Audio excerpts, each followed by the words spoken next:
Hai, Anda mendengarkan Amalgam Makna nomor 2, tempat saya ngumpulin hal-hal yang totally random dari hal-hal yang saya baca, hal-hal kecil.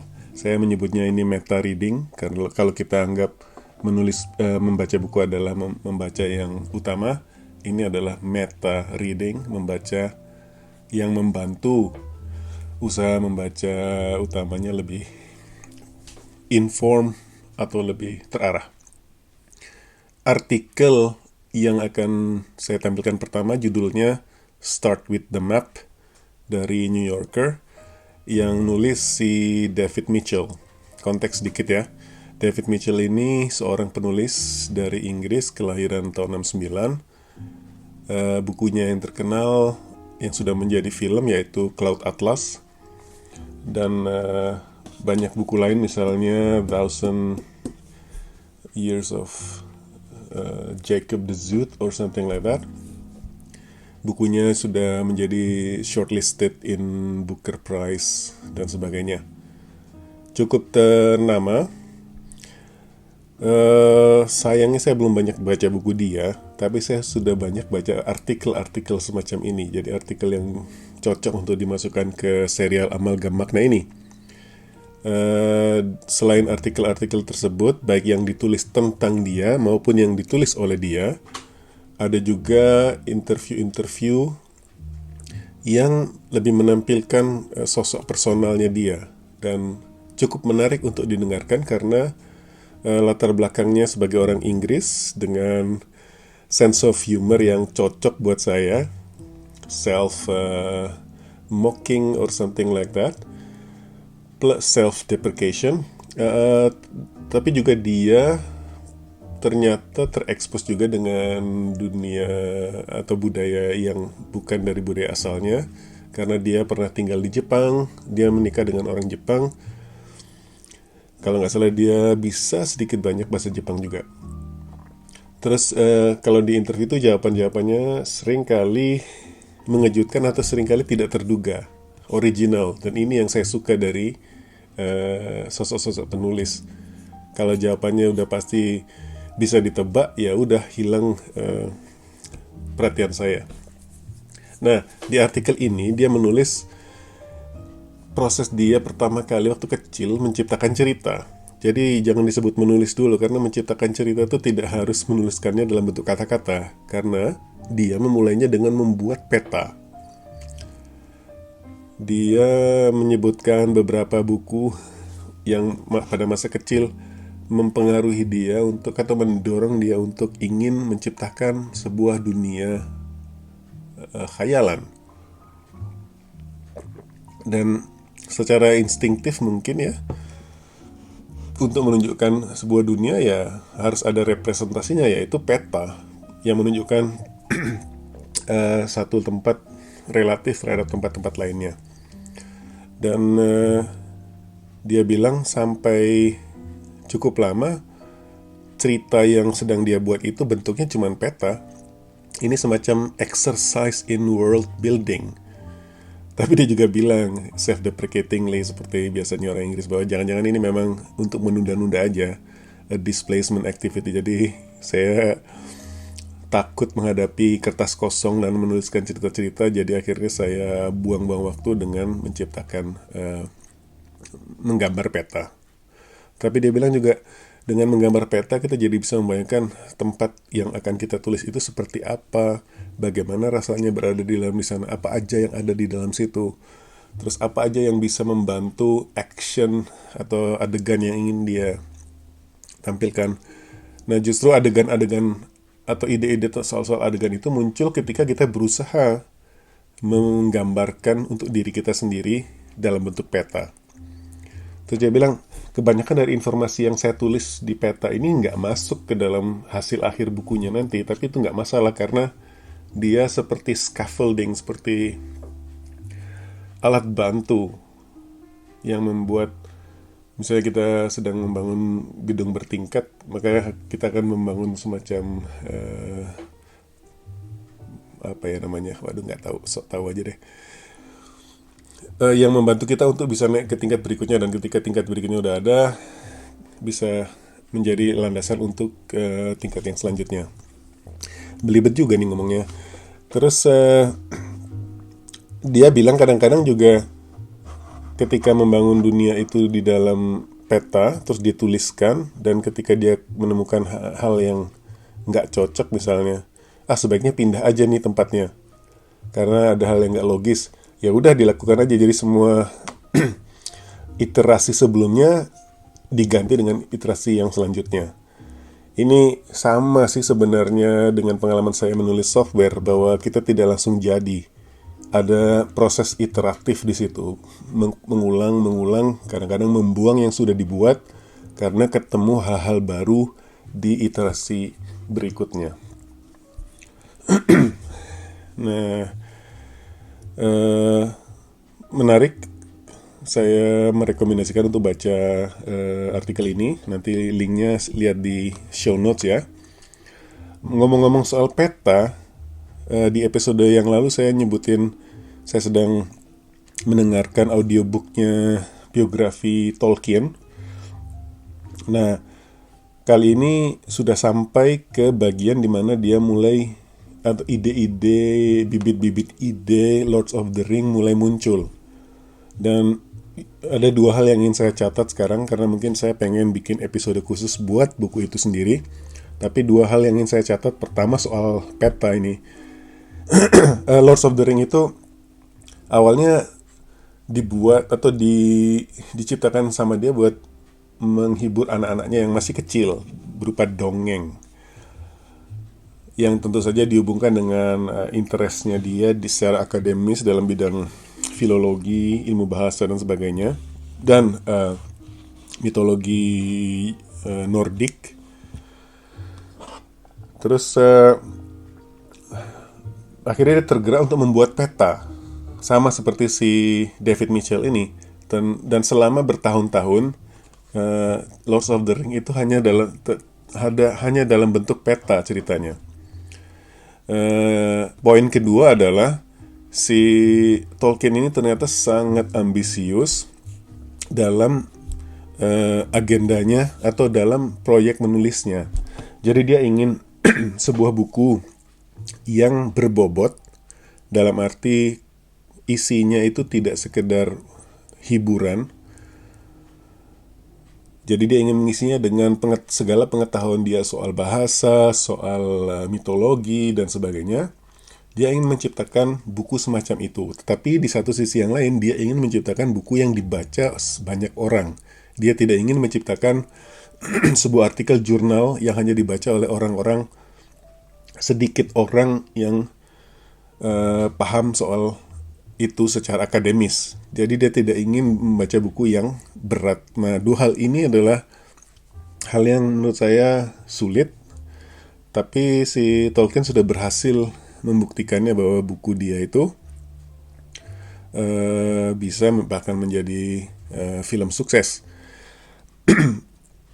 Terus yang selain sisi lain dari ambisi ini adalah perfeksionisme dia. Jadi dia tuh benar-benar meticulous dalam melakukan penulisannya. Dalam arti riset sekecil-kecil apapun dia cari informasinya. Salah satu contohnya, dia cerita ke anaknya, dia sering berkorespondensi pada saat anaknya dikirim ke garis depan pada saat Perang Dunia Kedua. Terus dia untuk menghibur anaknya itu, dia kirim draft-draftnya Lords of the Ring ke anaknya untuk mengingat, ini waktu kamu kecil kan saya bikinin cerita ini. Nah, untuk melanjutkannya, dia kadang-kadang cerita, suatu hari saya harus mencari informasi bagaimana caranya membuat gulai kelinci yang mungkin kesenangannya para hobbit, dan saya harus tahu caranya membuat itu.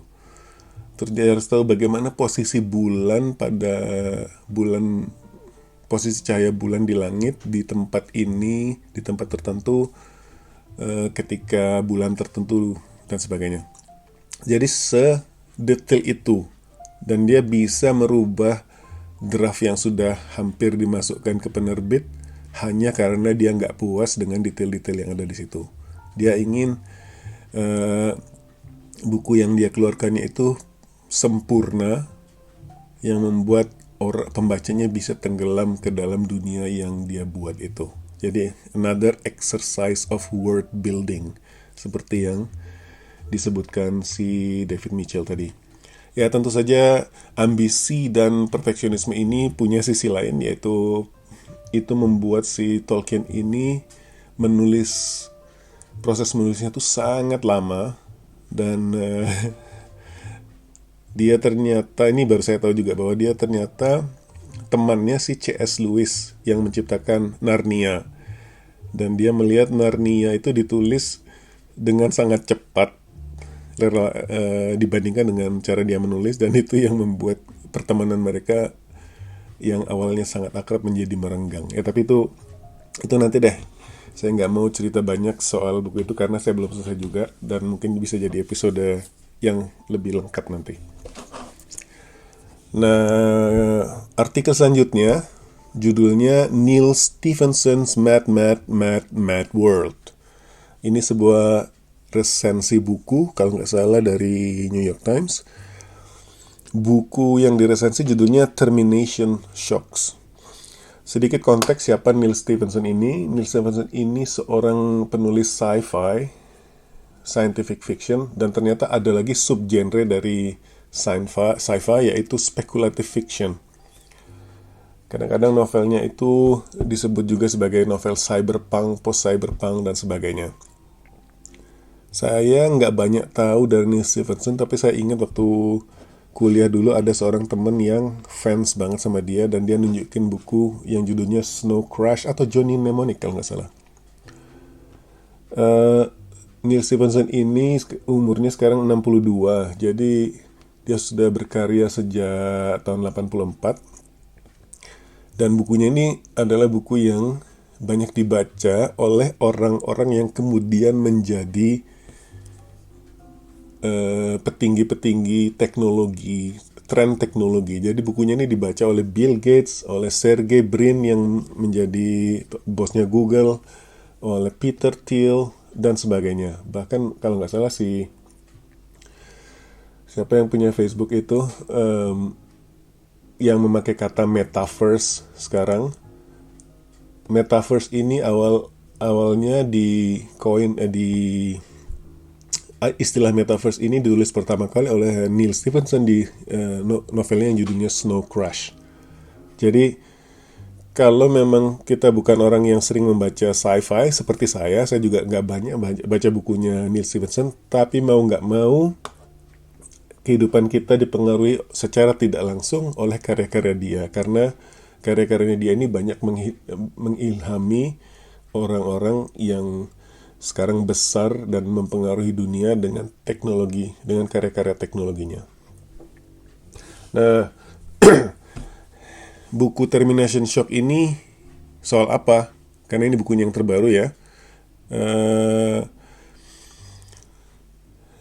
Menurut penulisnya, buku ini berhasil semakin mengokohkan posisi si Neil Stephenson ini sebagai penulis spekulatif fiction, karena dia hebat sekali. Dan buku ini cukup aktual dalam arti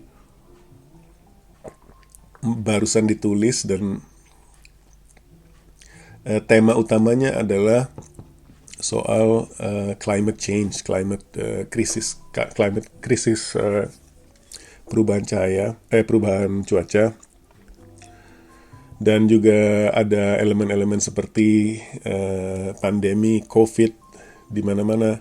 Jadi kita ngelihatlah elemen-elemen yang aktual yang sedang kita alami bersama saat ini, karena mungkin buku ini ditulis juga pada masa pandemi. Dan ini juga cukup memberikan perspektif waktu buat kita bahwa pandemi ini sudah berlangsung cukup lama, sehingga cukup buat seorang penulis untuk menuliskan buku setebal 700 halaman dan memasukkan elemen-elemen yang kita alami dan masih kita alami sampai saat ini. It's kind of absurd.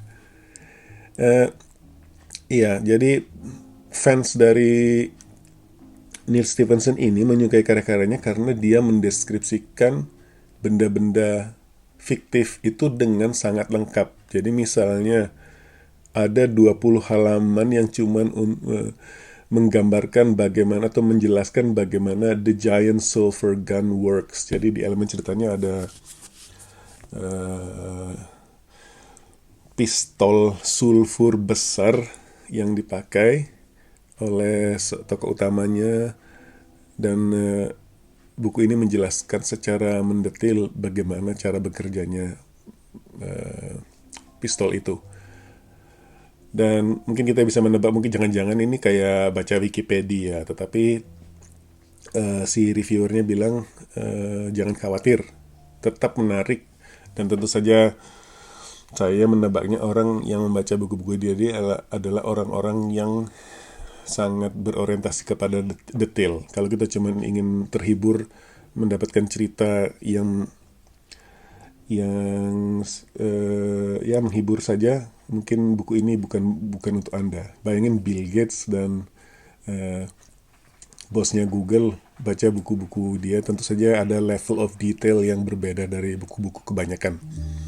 Tapi ini malah membuat saya penasaran dan tertantang. Siapa tahu cocok gitu loh. Dan saya jadi ingin tahu apa kata dia soal climate change dan sebagainya itu.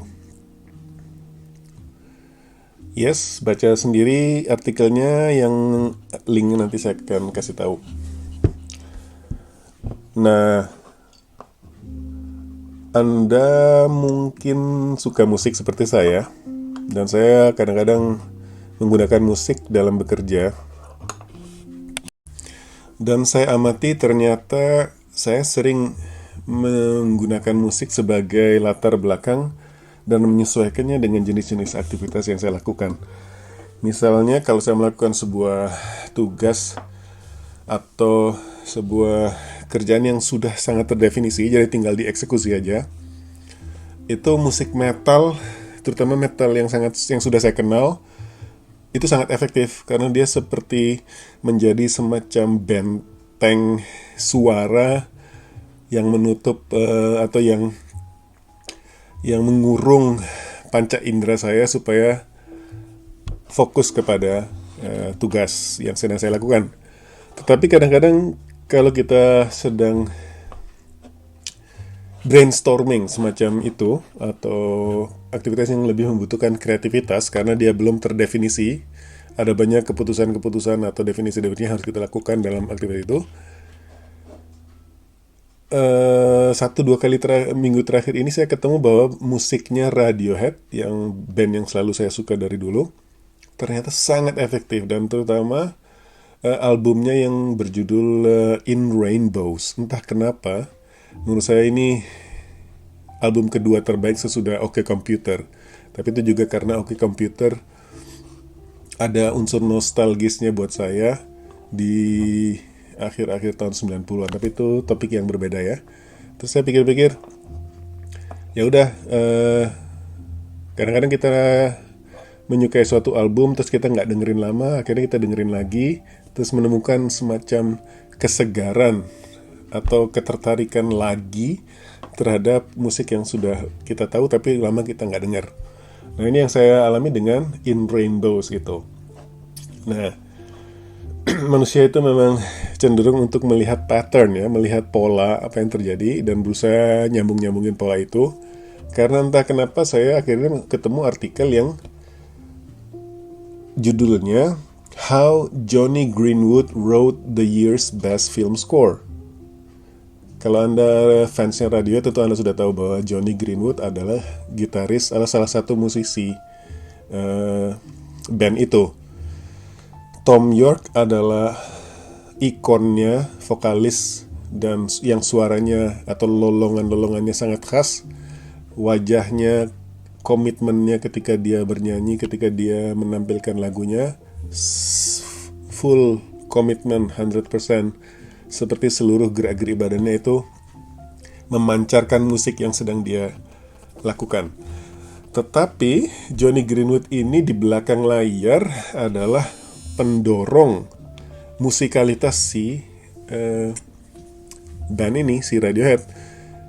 Kalau nggak salah saya pernah dengar komentarnya Tom York bilang bahwa Johnny Greenwood ini jenius banget. Jadi setiap ada gear baru, alat-alat gitar perangkat-perangkat gitar yang memanipulasi musik dan sebagainya.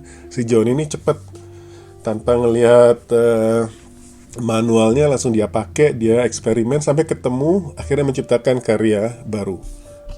Jadi kalau kita lihat perjalanan karirnya Radiohead, di awal-awal musiknya mungkin mereka masih muda juga, belum terlalu explore banyak. Musik-musiknya lebih gitar, simple gitar songs.